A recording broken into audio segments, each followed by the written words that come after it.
Welcome everybody to our tutorial number 4. On this tutorial we're going to trim, cut, extend some of those structural members that we created on tutorial number 3. So let's get started. First thing first, make sure you're actually on the structures layer, and as long as you're in structure layer here, remember this indicates that you what's your current layer. And so last time we drew this structural member at the top, we made this three structural members individual members. So what we're going to do is delete this 4 that I have selected. So just select them by clicking on them and just press delete, and they're gone. And first thing we're going to learn how to lengthen a member. So so under the structure palette, under cutting, you would see there is a button called lengthen member. Go ahead and click that. Let's read what's on the command prompt here. It said select a structural member or delta or total. So we're gonna choose the total. So what we're gonna define is what's the total length of the structural member that we want. So for my case, as you can remember, the grid was 12 meters long, so I'm just gonna enter 12,000 millimeter, press enter.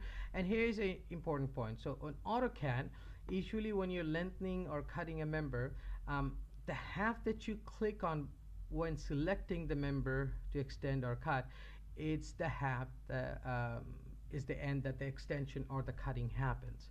So there we go. So now you can see, let's escape to get out. Now you can see very nicely that it's one single structural member and we have just extended it. Let's escape to get out of it, and now I'm going to show you how to do extend a member. Okay, so let's go ahead. Actually, this is kind of useful to be in line mode because you need to select points. Let's go in line mode. Okay, perfect.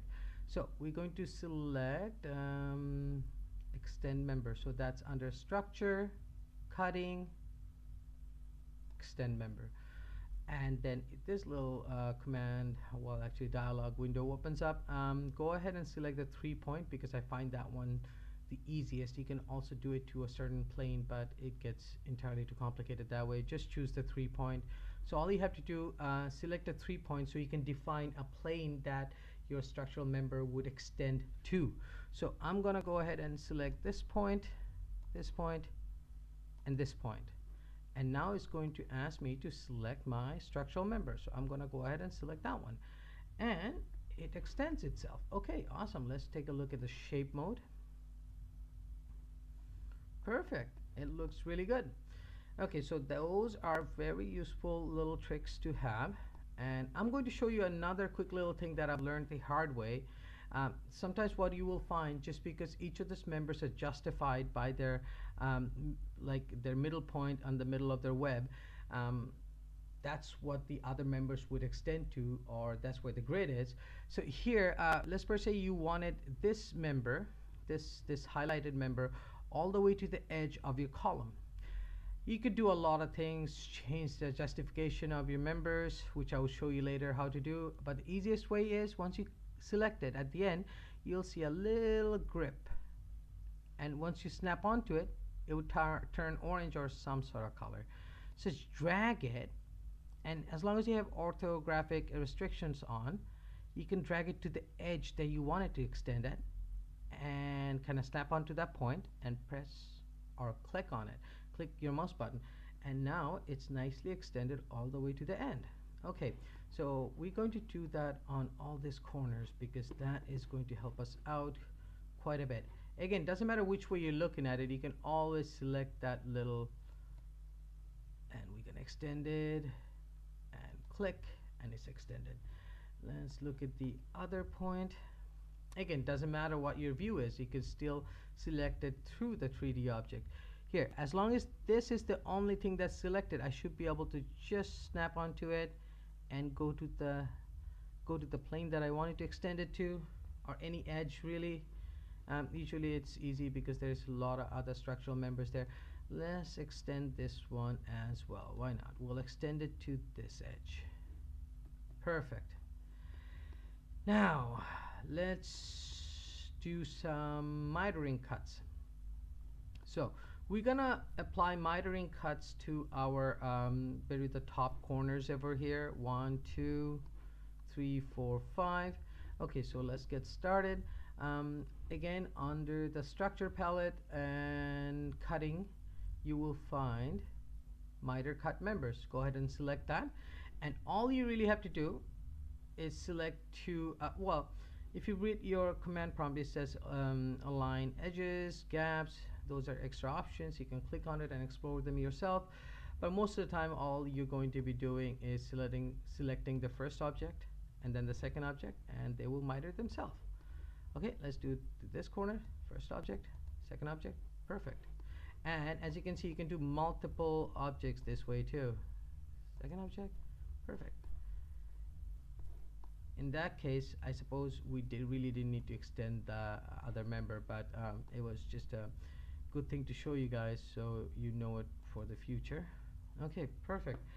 Now that our mitering cuts are done, now we're going to learn how to cut back members, because as you can see, this is our main structural beam going across, and all this the inner beams here are kind of have interruptions with the main one.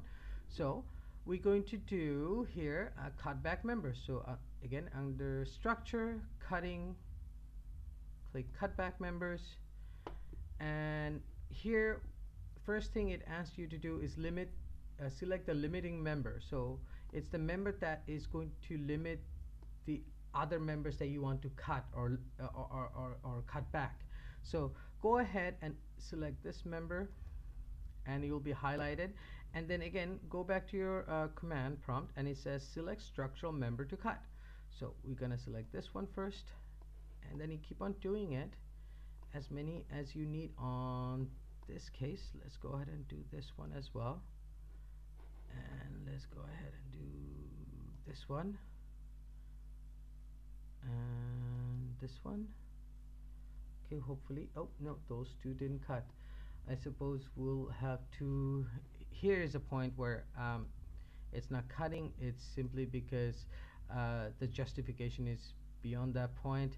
So easiest way to do is you can also grab the snap-on point and grab it to a edge, any edge really.